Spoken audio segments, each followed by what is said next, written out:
ሰላም ጤና ይስጥልን አድማጭ ተመልካቾቻችን እንደምን አላችሁ? እንኳን ለ1447ኛው የኢድ አልፈጥር በዓል በሰላም አደረሳችሁ ለማለት እንወዳለን። ዛሬም እንግዲህ የኢድ አልፈጥር በዓልን ምክንያት በማድረግ እዚህ ላለፉት 6 ዓመታት ለበርካታ የማህበረሰብ ክፍሎች ግልጋሎትን ሲሰጥ የቆየው ባቡል ኸይር የበጎ አድራጎት ድርጅት በአካል ተገኝተን በዓሉ ምን ይመስላል የሚለውን ድባብ ልንመለከት ወደናል። ዛሬ ከኛ ጋር ቆይታ ታደርግ ዘንድ የባቡል ኸይር የህዝብ ግንኙነት ሰራተኛ የሆነችው ሃናን አብራይ ትገኛለች። ከሷ ጋር ቆይታ የምናደርግ ይሆናል። አብራችሁን ቆዩ። እንኳን አደረሰሽ ሃናን። እንኳን አብራደረሰ። ጾም እንዴት አለፈ? ጾም አልሐምዱሊላህ በጣም ደስ ይል ነበረ። ያው ባቡል ኸይር ላይ ትንሽ ለየት ይላል የረመዳን ጾም፣ ምክንያቱም በርካታ ደግሞ አረጋውያኖች የኢፍጣር ፕሮግራም እናዘጋጃለን። እነሱ ጋር ማሳለፍ፣ ምስኪን የተቸገሩ ሰዎች ጋር ማሳለፍ በጣም ደስ ይላል። ትንሽ አድካሚ ነው፣ ግን ያው ድካሙ እንዳታውቂ ያለሽ ነው። ደስ የሚል ጊዜ ነበረ። ያው አሁን ደግሞ ለበዓል ደርሰናል። እሺ ባቡል ኸይር እንግዲህ ከተቋቋመ 6 ዓመት ሆኖታልና እስቲ 6 ዓመት ጉዞ መለስ ብለሽ አስቀኝ። እሺ ያው ባቡል ኸይር እንዳልሽው 6 ዓመት ሆኖታል። ገና ሲመሰረት ያው በ126 ሰዎች ነበረ የመሰረት ነው። ምንጣፍ አንጥፈን እንዲሁ ሸራ ወጥረን ነበረ የምንመግባቸው። ነገር ግን አሁን የተሻለ ሆኖ አድጎ የራሳችን ቦታ ላይ ነው የምንገኘው። መንግስት ሰጥቶን እንሰራለን። ከ5000 በላይ አባወራዎችን በየቀኑ እናግዛለን። እንዲሁም ደግሞ ለረመዳን ወቅት ደግሞ የተፈናቀሉ ወገኖችን በተጨማሪ እስከ 2000 የሚሆኑ የተፈናቀሉ ወገኖችን ደግሞ እያስፈጠርን እንገኛለን። በጠቅላላ እስከ 7000 የሚሆኑ ፋሚሊዎችን እያገዝን እንገኛለን። ቀደም ብዬ እኔም ለማየት እየሞከርኩ ነበር ቢሮ ነው። ለረመዳን የምትመግቧቸው ሰዎች ይኖራሉ፣ ከዛ ደግሞ በቋሚነት አሉ። እነዚህ ምስት በቁጥር ንገሪኝ። እንዳልኩሽ ነው በቋሚነት 5000 ፋሚሊዎች አባወራዎችን እናግዛለን። ተመዝግበው ያው በቋሚነት የሚስተናገዱ በየቀኑ የበሰለ ምግብ ይዘው የሚሄዱ ማለት ነው። ከዛ በኋላ 2000 ያልኩሽ ናቸው ለረመዳን መዝግበን የምናስፈጥራቸው።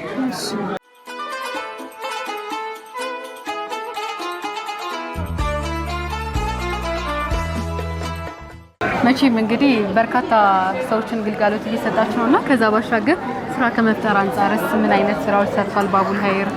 ባቡል ኸይር ለብዙ እናቶች፣ እህቶች እንዲሁም ወንድሞች የስራ እድል ፈጥሯል።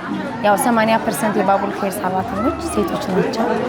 ከ50% በላይ የሚሆኑት ደግሞ ልጆችን ያለአባት የሚያሳድጉ ያው ሲንግል ማም እናቶች ናቸውና ለብዙ እናቶች እህቶች በቅድሚያ ስራ እድል ያው ይፈጥራል። እንዲሁም ደግሞ ሴኩሪቲ ላይና የከባባድ ስራ ያለበት ቦታ ላይ ነው ወንድሞችን ያሰማራ ነው። ቅድሚያ ለሴቶች ሰጥተን እያሰራ እንገኛለን። ከ170 በላይ ቋሚ ሰራተኞች አሉ በደሞዝ የሚሰሩ ማለት ነው። ያ ማለት ለብዙ ሰዎች ደርሷል ማለት ነው። ራሳቸውን እንዲችሉ አድርጓል። አሁን የምንገኘው ደግሞ የባቡል ኸይር አዳራሽ ውስጥ ነውና ምን ያህል ሰው የመቻል አቅም አለው? ምን አይነት ፕሮግራሞች ይካሄዱበታል የሚለው ነገር? ይሄ ያው በእንትን ነው የሚገቡት፣ በተራ ነው የሚገቡት። አንዱ እስከ 400 ሰው ይችላልናል። እነሱን ከሸኘን በኋላ ደግሞ ቀጣይ ዙር እያለ እስከ ማታ ድረስ በዛ መልኩ እናስተናግዳለን። ስለዚህ ያው ረመዳን ወቅት ላይ ነው እስከ ማታ ማለት ከ5 ሰዓት እስከ 8 ሰዓት ለረመዳን ወቅት ለምሳሌ ለክርስትና እምነት ተከታዮች ምሳና እራት ይዘው እንዲሄዱ እናደርጋለን። ሌላው ከ8 ሰዓት ደግሞ እስከ 10 ሰዓት ባለው ደግሞ ሙስሊሞቹን ኢፍጣርና ስውር ይዘው ይሄዳሉ። ማታ ላይ ደግሞ የተፈናቀሉ ወገኖችን አንጥፈን እናስፈጥራለን። ከዛ ውጭ ግን ከ5 ሰዓት እስከ 8 ሰዓት ነው ከረመዳን በየቀኑ ይዘው የሚሄዱት ማለት ነው። አድማጭ ተመልካቾቻችን እየተከታተላችሁ የምትገኙት ልዩ የኢድ አልፈጥር በዓል መሰናዶን በባቡል ኸይር ተገኝተን ነው እንግዲህ ቆይታ እያደረግን ያለነው ከሃናን ጋር ነው።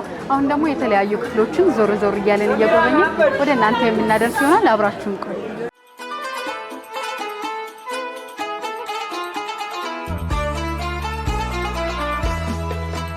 ክርስቲያኑ ስለምንገኝበት ክፍል ደግሞ ንገሪኝ። እሺ አሁን ደግሞ የምንገኘው ወጥ ክፍል ነው። ያው በየቀኑ ለተመጋቢ ቤተሰቦቻችን የበሰለ ምግብ ይዘው እንዲሄዱ እናደርጋለን። ስለዚህ በየቀኑ ምግብ እናበስላለን። የምናያቸው እነዚህ ድስቶች ያው በየቀኑ ለምግብ ማብሰያነት የምንጠቀማቸው ናቸው። ቋሚ ሰራተኞች አሉ። ቅድም እንደነገርኩሽ ሁሉም ሰራተኞች በደሞዝ የሚሰሩ ናቸው። የወጥ ቤት ሰራተኞች ደግሞ ራሱን ችሎ በቋሚነት ተቀጥረው የሚሰሩ ሰራተኞች ናቸው። በዘርፋቸው ሙስሊም ሰራተኞች አሉ፣ የክርስትና እምነት ተከታይ ሰራተኞች አሉ። ለምሳሌ ስጋ በሚሆንበት ሰዓት ክርስቲያኖቹ ለክርስትና እምነት ተከታዮች እያንዳንዱ ማቴሪያል ለይተው ያበስላሉ። ሙስሊሞችም እንደዛው ድስት መክተፊያ ተለይተው ነው የሚሰራው፣ አንድ ላይ ምግብ አይሰራም ማለት ነው። ከዛ ውጭ ግን ምስር ወይም ደግሞ አይነት ነገር ከሆነ አብረን መመገብ የምንችላቸው ምግብ ሲሆን ደግሞ ኮመን ድስት ስላላቸው በዛ ድስት ተባብረው በየቀኑ ይሰራሉ። በዚህ መልኩ በየዕለቱ እናበስላለን። የበዓል ጊዜ ደግሞ ደስ የሚለው ሙስሊሙም ክርስቲያኑ አብሮ ነው የሚያሳልፈው። ባቡል ኸይር ላይ አንድ ላይ ተባብረው ይሰራሉ፣ አንድ ላይ እዚሁ ያከብራሉ ማለት ነው።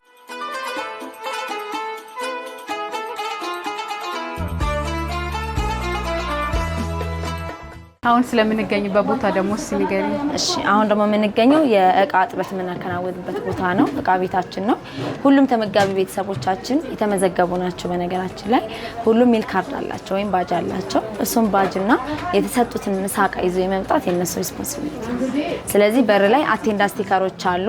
ከዛ ቲክ አስደረገው መምጣታቸውን ሳህናቸውንም እዛው በር ላይ ያስቀምጠው ወደ አዳራሽ እንዲገቡ ይደረጋል። እንዳያችሁት አረፍ ብለው ይጠብቃሉ። ሳህናቸውን ደግሞ የእቃ ቤት ሰራተኞች ናቸው ሰብስበው እያመጡ ሲጠራቀም እዛ ጋር ምድጃ ያዘጋጃሉ። በሙቅ ውሃና በላርጎ 3 ጊዜ በደንብ አድርገው ያጥላቸዋል። ከዛ 3 ጊዜ ከታሸ በኋላ 3 ጊዜ ደግሞ እንደዚህ ተለቅልቆ ማድረቂያ ክፍል አለ አድርቀን እንዲቋጠርላቸው እናደርጋለን። ይሄን የምናደርግበት ምክንያት ማጠብ የሚቸገሩ ትላልቅ ሰዎች ስለሚሆኑ ሳህናቸውን አጠቡ አላጠቡም ግዴታ እዚህ ታጥቦ እንዲቋጠርላቸው እናደርጋለን። ሁሉም ሰራተኞች እዚህ ጋር ያሉት በተመደቡበት ቦታ ብቻ ነው የሚሰሩት። ያው እነሱም በደሞዝ ነው የሚሰሩት።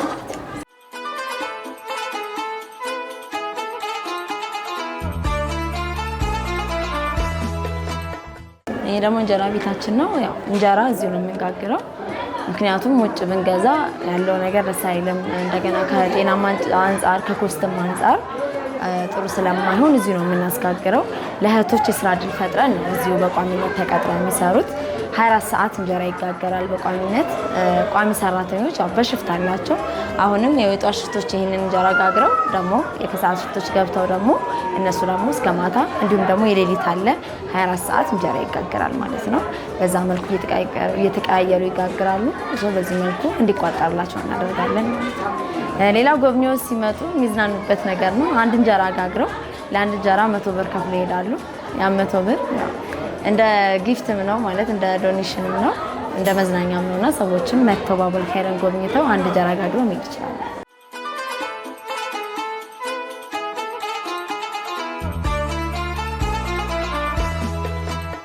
ይሄኛው ያው ስቶሬጃችን ነው። አስቤዛ እዚህ ነው የምናስቀምጠው። ሰዎች በአስቤዛ መልኩ ሲያግዙን ተቀብለን ማለት ነው እዚህ እናስቀምጣለን። ስንቀበል ዝም ብለን አይደለም የምንቀበለው። መጀመሪያ እናያለን ጊዜ ያላለፈበት ነገር መሆኑ ቼክ ተደርጎ በደረሰኝ ተረክበን እዚህ እናስቀምጣለን። ሌላው በየጊዜው ራሳችን የምንገዛቸው ድርጅቱ በየጊዜው የሚገዛቸውን አስቤዛዎችም እዚሁ ለይተን እናስቀምጣለን። ለየዕለት ፍጆታ የምንጠቀመውም ከዚሁ መጋዘን እያወጣን እንዳያችሁት በትላልቅ ድስቶች ነው የምናበስለው። ስለዚህ በየቀኑ ከዚሁ በጣም በከፍተኛ የሆነ አስቤዛ እንጠቀማለን። ሰዎች አነሰ በዛ ሳይሉ በአስቤዛም ባቡል ኸይርን ያው ሰፖርት ማድረግ ይችላሉ። አነሰ በዛ አንልም። የቻሉትን ዋናው ነገር ራሳቸው ሊበሉት የሚችሉት ነገር ከሆነ ንጹህ ነገር ከሆነ ማገዝ ይችላሉ። በተጨማሪ በየወሩ አስቤዛ የምናግዛቸው ሰዎች አግኝተው ያጡ ሰዎች በየቀኑ መምጣት የሚከብዳቸው ሰዎች አሉ። የሀገር ባለውለታ የነበሩ አሁን የተቸገሩ ወገኖችን በየቀኑ ሰልፍ ጠብቀው እንዲገቡ አናደርግም። በወር አንዴ እዚህ መጥተው አስቤዛ ተሰፍሮላቸው ቤታቸው እንዲያበስሉ እናደርጋለን ማለት ነው። ያው የምናያቸው አስቤዛዎች ንጹህ ናቸው። ለምሳሌ ዘይት ብንወስድ ፈሳሽ ዘይት ነው የምንጠቀመው። ሩዝ፣ ምስር እያንዳንዱ ነገር ንጹህ ነው። ሰዎችን በዚህ መልኩ ጥሩ ነገር ንጹህ ነገር ማገዝ ይችላሉ ማለት ነው።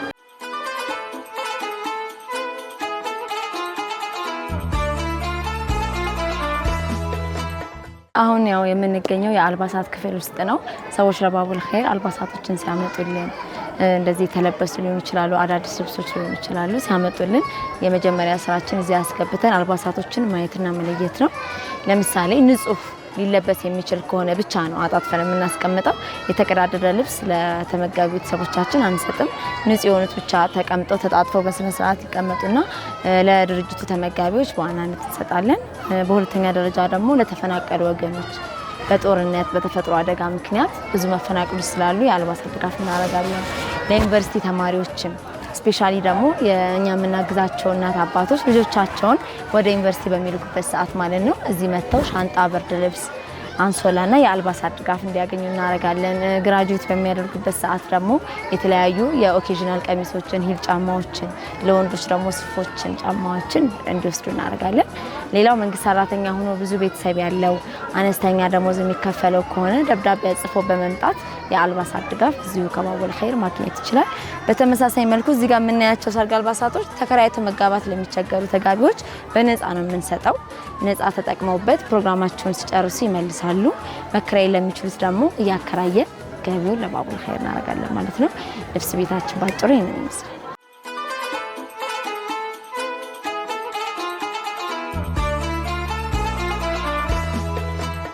አድማጭ ተመልካቾቻችን ጥሩ ቆይታ እያደረጋችሁ እንደሆነ ተስፋ እናደርጋለን። 1447ኛው የኢድ አልፈጥር በዓልን ምክንያት በማድረግ ባቡል ሀይር የበጎ አድራጎት ድርጅት ውስጥ ተገኝተን ቆይታ እያደረግን የምንገኘው። እስካሁን በርከት ያሉ ቦታዎችን ስንጎበኝ ቆይተናል። ሌሎችንም እየቃኘን አብረናችሁ ቆይታ የምናደርግ ይሆናል። መልካም በዓል እንዲሆንላችሁ እንመኛለን።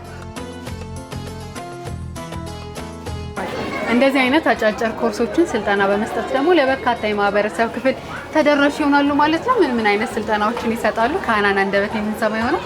ስለ ስልጠናዎቻችሁ ውስጥ የተወሰነ ነገር ንገሪኝ። መጀመሪያ ግን ባለሙያ ነሽ። አመሰግናለሁ። ሰምታችኋል። ከርቦን እንጂ ተላ አስፈራታችሁኝ ነው አይደለ? እንጂ ትችያለሽ። እሺ ያው እንዳልሽው ነው።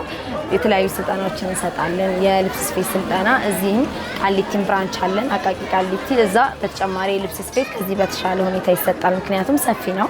እዛ በደንብ ይሰጣል። የኮምፒውተር አለ፣ የቋንቋ ስልጠና አለ ቃሊቲ። እንደዛ ብቻ አይደለም፣ የአረጋውያኖች ማደሪያና የህፃናቶች ደግሞ ዴኬር አለ። የህፃናቶች ዴኬር ያደረግንበት ምክንያት መስራት ለሚችሉ ወጣት እህት ወንድሞች እናቶችም ሆነው ጎዳና ላይ ያሉ እናቶች ልጆቻቸውን ማቆያው ጋር አስቀምጠው እነሱ ስልጣናቸውን ወስደው እንዲመረቁ ለማድረግ ነው። ሌላው እዚህ ብራንች የልብስ ስፌት አሁን ያለንበት አለ። የኩኪስ ስራ ስልጠና፣ የጫማ ስራ ስልጠናና የሂና ስራ ስልጠናም እየሰጠን ያው እራሳቸው እንዲችሉ ይደረጋል። በነገራችን ላይ ልብስ ስፌት ላይ 5 ዙር አሰልጥናን አስመረቀናል። አሁን 6ኛ ዙር ስልጠና እያሰለጠን እንገኛለን። በየዙሩ ደግሞ አንደኛ ለውጦች ድጋፍ በማድረግ ራሳቸውን እንዲችሉ እናደርጋለን። ሲንጀር የሚሸለሙት ወንድሞች አሉ። ስራ የመቀጠር ዕድል ያገኛሉ። የገንዘብ ድጋፍ የሚያገኙ አሉ።